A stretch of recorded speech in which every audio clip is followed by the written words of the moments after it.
Raging for 5 whole years, the war pitted the Kingdom of Epirus against the growing power of Rome and the rich Carthaginians. In 280 BC, the ambitious successor King of Molossus, Pyrrhus of Epirus, seized the opportunity to campaign in Italy and assert his influence. It would be the first time the pike phalanx encountered the manipular Roman legion, and the outcome of this series of clashes would dictate which culture would prevail in southern Italy. After the end of the Samnite Wars in 290 BC, Rome enjoyed a much expanded influence over the Italic peoples, and their reputation as a victor attracted many cities into its sphere of influence.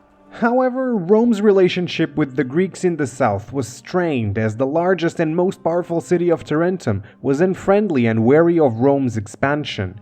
In 285 BC, a war between the Lucanii and the Greek city-state of Thurii raged on, and the latter requested Roman aid. The Tarentines saw this as a betrayal of their Greek heritage, a confirmation of Rome's hegemonic powers, and it was an insult that it wasn't to them that the Thurii requested for help. In 282 BC, the Lucanians besieged the city of Thurii. The Romans honored the request for help and sent a legion to lift the siege. The Tarentines promptly dispatched their own forces to sack the city and expel the Roman garrison, citing that this was a violation of previous treaties with Alexander of Epirus that likely prohibited the Roman military within the Greek cities in the south.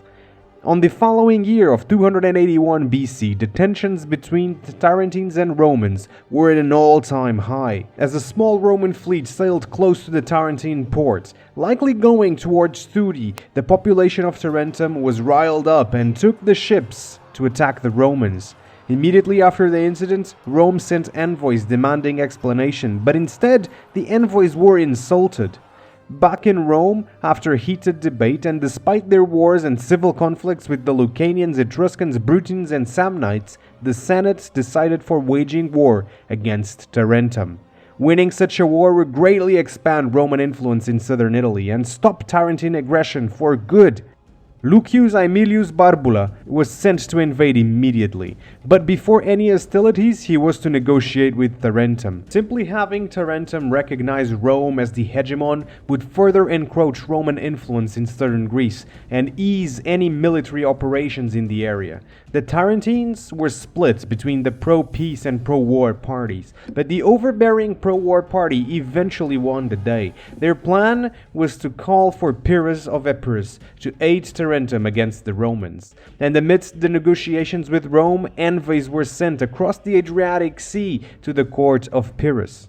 Pyrrhus of Epirus, the Eagle King, had a rough early life. He took up the throne at the age of 13 in 306 BC. He was dethroned 4 years later and forced into exile. Pyrrhus fought in the Diadochi Wars, gaining allies and making a name for himself.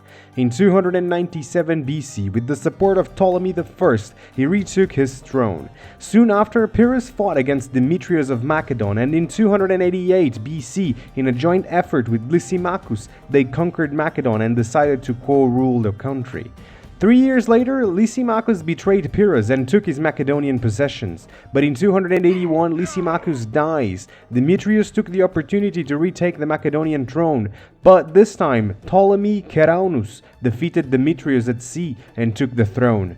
To consolidate his borders, Ptolemy allied himself to Pyrrhus, who had helped his family earlier in his life. With the eastern border of Epirus safe, Pyrrhus, ever ambitious, looked abroad to expand his rule and create his own empire. It is at this point that a letter from the Greek colony of Tarentum arrives at Pyrrhus's court. They seek help against the new rising power of Italy. The Romans, increasingly aggressive, broke the terms of a treaty stating that no ships nor armies of Rome should go near Tarentum. And when Tarentum simply enforced said treaties, Rome declared war and are now marching on the Greek city. This was a golden opportunity that Pyrrhus could not pass. He could sail to Italy and be received as a liberator.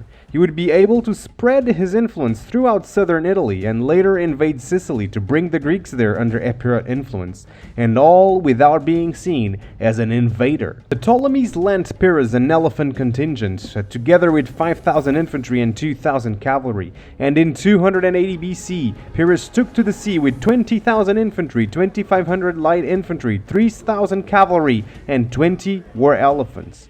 He was so eager to depart that he didn't wait out the winter, and as a result Pyrrhus was caught in a storm and many ships went off course. Luckily, most of the ships eventually made it to Tarentum, completing the Epirot army. Pyrrhus put restrictions on the inhabitants of Tarentum, closing the gymnasia, banning festivals, and mandating military service.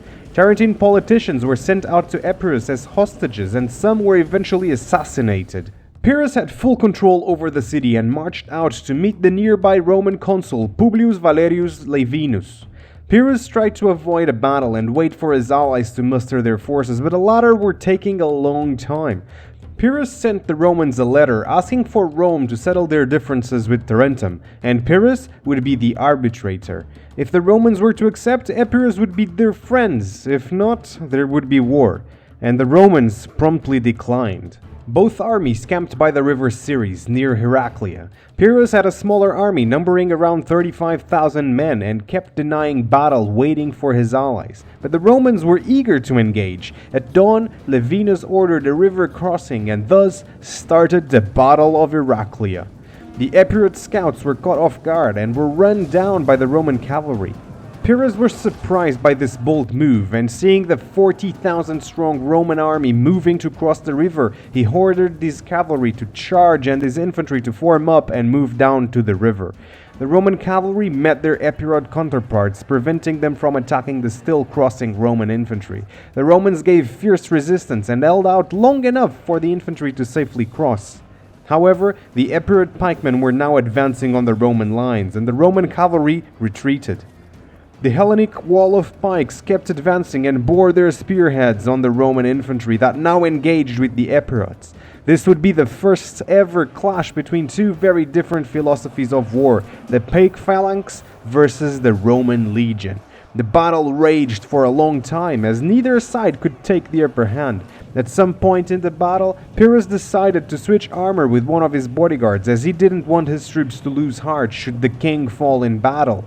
Pyrrhus ordered the pikemen to push the Romans against the river. The Epirots had the upper hand, but in the midst of combat, the bodyguard with the king's armor was targeted by the Romans, and he was eventually slain. The Epirot line began to waver as rumors of Pyrrhus's death spread, and the Romans renewed their aggression. At this point, the Roman army was gaining ground.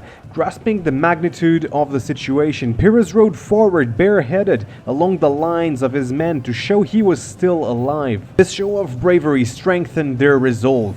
As the battle raged and no victor was in sight, Laevinus ordered his cavalry to outflank the Epirot line, and Pyrrhus, as a response, deployed his war elephants, held in reserve until now.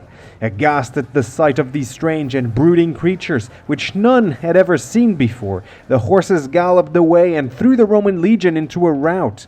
Pyrrhus then launched his Thessalian cavalry along the disorganized legions, which completed the Romans' defeat. The Romans fell back across the river and Pyrrhus held the field.